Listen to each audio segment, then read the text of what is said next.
ಅಲ್ಲಪ್ಪ ಭದ್ರಾವತಿ ಜನರೇ, ಹಾ ಜನರು ನಿಮ್ಗೆ ಸಪೋರ್ಟ್ ಕೊಡ್ತಾರೆ. ನಮ್ಗೆ ಕರ್ನಾಟಕ ಜನತೆ, ಕನ್ನಡ ಜನತೆ ನಮ್ಗೆ ಸಪೋರ್ಟ್ ಮಾಡಿ ನನ್ನ ಕೈ ಹಿಡ್ದು ಎತ್ತಿರೋದು ನನಗೆ.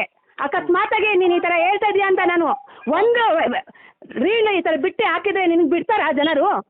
ಅಲ್ಲೇ ನಿಮಗೆ ಎಲ್ಲಿ ಏನು ಮಾಡಬೇಕು ಅದನ್ನ ಮಾಡ್ಬಿಡ್ತಾರೆ.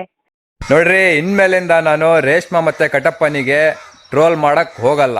ಯಾಕೆ ಗೊತ್ತಾ? ಇಡೀ ಕರ್ನಾಟಕ ಹೆಣ್ಮಕ್ಳು ರೇಷ್ಮಾ ಮತ್ತು ಕಟಪ್ಪನಿಗೆ ಕೈ ಹಿಡ್ದು ಈ ಲೆವೆಲಿಗೆ ತಗೊಬಂದಿದ್ದಾರಂತೆ. ಮತ್ತು ನಾನು ರೇಷ್ಮಾ ಮತ್ತು ಕಟಪ್ಪನಿಗೆ ಟ್ರೋಲ್ ಹೊಡೆದ್ರೆ ಸರಿ ಇರತ್ತಾ? ಅದಕ್ಕೋಸ್ಕರ ನಾನು ರೇಷ್ಮಾ ಮತ್ತು ಕಟಪ್ಪನಿಗೆ ಟ್ರೋಲ್ ಮಾಡಲ್ಲ. ಇನ್ಮೇಲಿಂದ ಮಾಡ್ತೀನಿ, ಆದರೂ ಯಾವಾಗ ಗೊತ್ತಾ? ನಮ್ಮ ಕರ್ನಾಟಕ ಜನತೆ ನನಗೆ ಸಪೋರ್ಟ್ ಮಾಡಿದ್ರೆ ಮಾತ್ರ ಮಾಡ್ತೀನಿ. ಅದು ಹೆಂಗೆ ಗೊತ್ತಾ? ಕಮೆಂಟ್ ಬಾಕ್ಸಲ್ಲಿ ಬಂದು ಯಾರು ಜಾಸ್ತಿ ಗ್ರೀನ್ ಹಾರ್ಟ್ ಕಳಿಸ್ತಾರೆ ಅದು ನನಗೆ, ಯಾರು ಜಾಸ್ತಿ ರೆಡ್ ಹಾರ್ಟ್ ಕಳಿಸ್ತಾರೆ ಅದು ರೇಷ್ಮಾ ಮತ್ತು ಕಟಪ್ಪನಿಗಂತ. ನೋಡೋಣ ಈ ಚಾಲೆಂಜ್ ಯಾರು ಕಂಪ್ಲೀಟ್ ಮಾಡ್ತಾರೆ. ಗ್ರೀನ್ ಹಾರ್ಟ್ ಜಾಸ್ತಿ ಬರುತ್ತಾ, ರೆಡ್ ಹಾರ್ಟ್ ಜಾಸ್ತಿ ಬರುತ್ತಾ ಅಂತ. ರೆಡ್ ಹಾರ್ಟ್ ಜಾಸ್ತಿ ಬಂದರೆ ಇನ್ಮೇಲಿಂದ ಟ್ರೋಲ್ ಮಾಡಲ್ಲ. ಬರ್ತೀನಿ. ಜೈ ಹಿಂದ್, ಜೈ ಕರ್ನಾಟಕ.